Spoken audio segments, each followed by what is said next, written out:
Semua prosesnya tentu sedang dikaji dan ditimbang oleh Partai Gerindra. Siapa tokoh yang paling tepat bisa merepresentasikan kepanjangan tangan dari pemerintah pusat. Dalam hal ini tentu nanti presidennya adalah Pak Prabowo Subianto.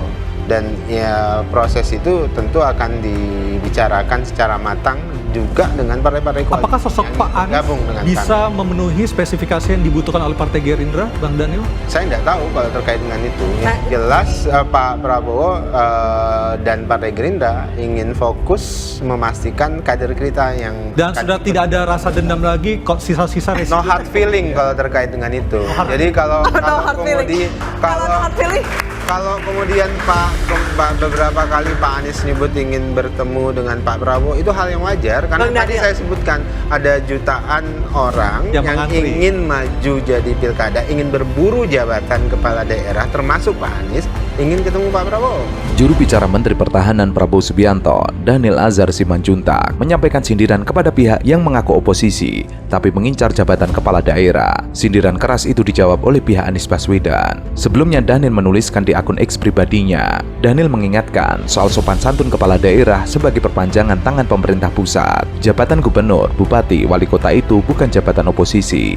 Ia adalah kepanjangan tangan pemerintah pusat. Fatsunya ketika terpilih tentu harus siap menurunkan dan menjalankan tugas-tugas pembantuan. Kita butuh gubernur, wali kota, dan bupati yang memahami hal itu, sehingga pembangunan nasional bisa berjalan akseleratif dan harmonis untuk Indonesia yang lebih maju. Daniel menilai oposisi tersebut ingin menjadikan jabatan kepala daerah sebagai batu loncatan untuk jabatan yang lebih tinggi. Pak Anies ingin bertemu Pak Prabowo itu hal yang wajar. Tapi sudah ada?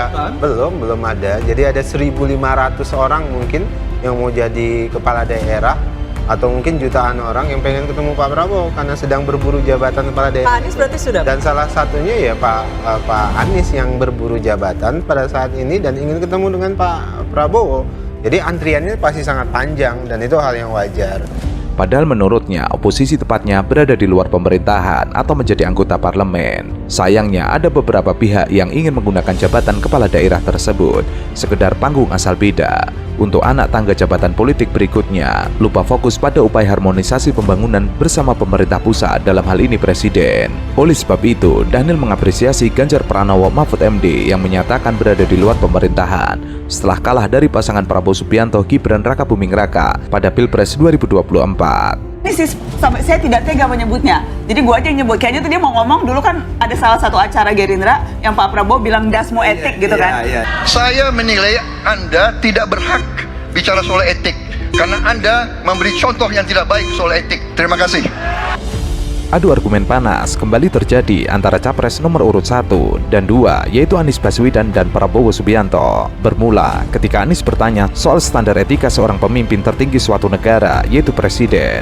Namun Prabowo menjawab bahwa Anies tidak berhak bicara soal etik. Ia mengaku sependapat, semakin tinggi jabatan, maka semakin kompleks dan butuh nilai bagi sebuah kepemimpinan. Ini sangat fundamental. Pertanyaan yang ingin saya sampaikan kepada Bapak adalah, apa hubungan antara standar etika seorang pemimpin negara dengan kemampuannya dalam menjaga pertahanan, keamanan, dan kedaulatan negara? Anies kemudian melempar argumen headshot dengan menyinggung etika dari Prabowo Subianto selama menjabat sebagai Menteri Pertahanan dan memilih wakil presidennya, yaitu Gibran Rakabuming Raka. Ada pelanggaran etika ketika Bapak jalan terus dengan wakil presidennya dan itu jelas melanggar etika. Tapi dalam kenyataannya Pak, ketika Bapak memimpin di Kementerian Pertahanan, banyak orang dalam pengadaan alutsista, PT Teknologi Militer Indonesia, Indonesia Defense Security, lalu orang dalam pengelolaan food estate, lalu ada kejadian-kejadian di mana kita semua menyaksikan ketika ada pelanggaran etika dan Bapak tetap jalan terus dengan cawapres yang melanggar etika. Serangan balik pun dilontarkan oleh Prabowo yang menyebut Anies menyesatkan dan tidak pantas bicara soal etika. Prabowo mengatakan bahwa itu menyesatkan. Ia berpendapat bahwa Anies tidak berhak bicara soal etika. Terus saja saya menilai Anda tidak pantas bicara soal etik. Itu saja. Saya merasa bahwa Anda itu posturing, ya. Anda tuh menyesatkan. Dalam pidato Bapak mengolok-olok tentang pentingnya etika, saya tidak tega untuk mengulanginya. Ini sih sampai saya tidak tega menyebutnya. Jadi gue aja yang nyebut. Kayaknya tuh dia mau ngomong dulu kan ada salah satu acara Gerindra yang Pak Prabowo bilang dasmu etik gitu kan. Ucapan Prabowo soal dasmu etik itu ramai disorot oleh warganet. Ucapan Prabowo dalam video durasi pendek itu disebut-sebut dalam acara internal Partai Gerindra di hadapan kader. Bagaimana perasaan Mas Prabowo soal etik? Enggak semua etik.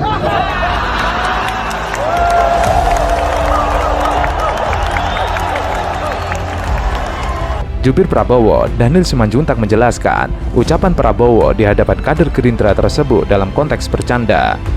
Iya, coba aku banget.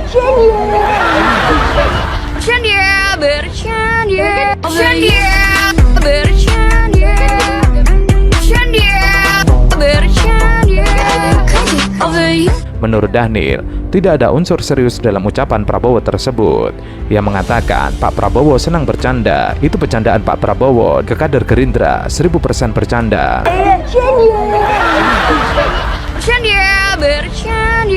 Pak Prabowo hubungannya dengan Pak Ganjar baik, dengan Pak Anies baik, bercanda ke sesama sahabat. Ucapan Prabowo soal dasmu etik disebut-sebut terkait dengan putusan Mahkamah Konstitusi dan Majelis Kehormatan soal batas usia Capres-Cawapres. MK telah memutuskan sanksi etik kepada mantan Ketua MK Anwar Usman. Dhanil Simanjuntak kembali mengeluarkan pernyataan yang mengejutkan. Salah satunya yang ia tweet baru-baru ini. Ia menuliskan, saya kagum dengan Mas Ganjar Pranowo dan Pak Mahfud MD sejak awal ketika kalah Pilpres langsung menyatakan akan berada di luar pemerintahan dan beroposisi. Tidak merangkai kata sambil menunggu harap-harap tawaran. Kontan saja, tweetan Dhanil Simanjuntak tersebut mendapat komentar beragam dari warganet. Salah satunya adalah Harjono. Ia menuliskan, berarti nggak kagum sama Pak Prabowo ya mas, kalah Pilpres langsung nyerah.